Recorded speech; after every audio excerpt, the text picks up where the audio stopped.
Bonjour à toutes et à tous, chères adhérentes et chers adhérents. Nous allons parler aujourd'hui de la sarcopénie. C'est un terme un peu barbare, dérivé du grec, sarkos qui veut dire chair, viande, muscle en quelque sorte, et pénie qui veut dire raréfaction, perte de. La sarcopénie, c'est donc la perte de muscles. Notre organisme comporte 450 muscles. Et ce capital musculaire, nous le formons pendant l'enfance et l'adolescence, grâce à l'alimentation et à l'activité physique. Et arrivé à l'âge adulte, nous avons un capital qu'il nous faut gérer pour le reste de notre vie. À partir de 30 ans, nous perdons déjà un peu quelques fibres, notamment les fibres de type 1, les fibres rapides, impliquées dans le sprint, le démarrage, le 100 mètres en quelque sorte. Et cette perte va se continuer tout au long de la vie à raison d'environ 1% par an. Et bien entendu, cette perte musculaire va s'accompagner d'une prise de masse grasse, car les muscles forment la plus grande partie de ce qu'on appelle la masse maigre. Et lorsque la masse maigre diminue, c'est la masse grasse qui prend la place. Donc, ça veut dire qu'avec l'âge, la composition corporelle change. Et la masse grasse, notamment la masse grasse qui est autour des viscères, la masse grasse viscérale, est une graisse toxique qui a des inconvénients sur de nombreux organes. Les muscles ont un rôle capital. Ils ont un triple rôle. Un rôle dans la mobilité, c'est-à-dire la marche, le déplacement, la force musculaire bien sûr. Un rôle dans le métabolisme, c'est-à-dire qu'ils vont consommer les sucres et les graisses apportés par l'alimentation. Et un rôle moins connu d'ailleurs sur l'immunité, c'est-à-dire la capacité qu'on a à lutter contre les maladies infectieuses et également les cellules cancéreuses. La perte musculaire donc va s'accompagner d'inconvénients, c'est-à-dire qu'avec l'âge, on aura une diminution de la vitesse de marche, une diminution de la force musculaire, plus encore que de la masse, diminution de la force musculaire. La vitesse de marche avec risque de chute. Ça, c'est pour la mobilité. Pour le métabolisme, on aura une tendance accrue au diabète par accumulation de sucre qui ne sera pas consommé. Et pour la partie immunité, nous aurons une propension, une vulnérabilité plus grande à l'égard des maladies infectieuses et aussi au développement des cancers. La sarcopénie a donc des inconvénients majeurs et c'est un élément de fragilité. La fragilité est une notion assez nouvelle en gériatrie.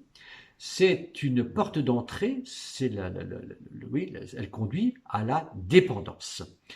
Les situations à risque de sarcopénie sont, outre le vieillissement lui-même, des maladies chroniques inflammatoires, telles que les bronchopathies chroniques obstructives, le diabète, la polyarthrite rhumatoïde et bien d'autres maladies encore. Comment peut-on mesurer la sarcopénie? Tout d'abord par des méthodes très simples, accessibles à tous. C'est la vitesse de marche, qui est mesurée sur une durée de 6 minutes.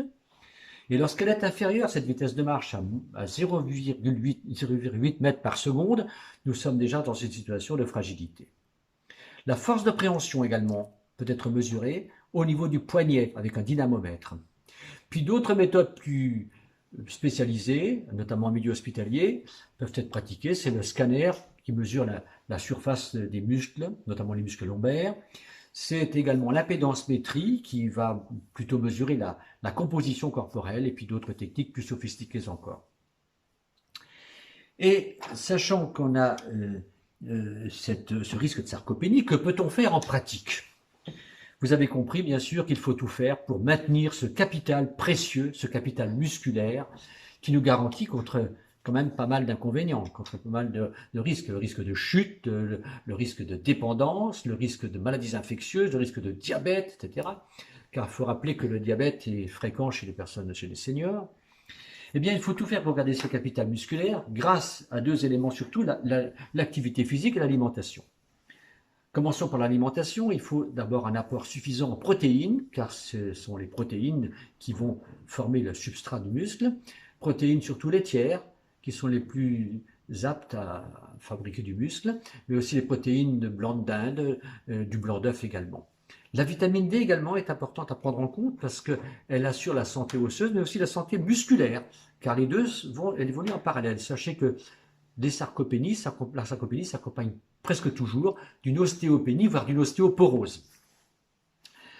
Ensuite, l'activité physique, bien sûr, puisqu'elle permet de conserver la force musculaire surtout, grâce à l'endurance d'une part, c'est vrai, 150 minutes par semaine, on le sait, 5 jours par semaine, 30 minutes par jour, d'activité modérée à intense.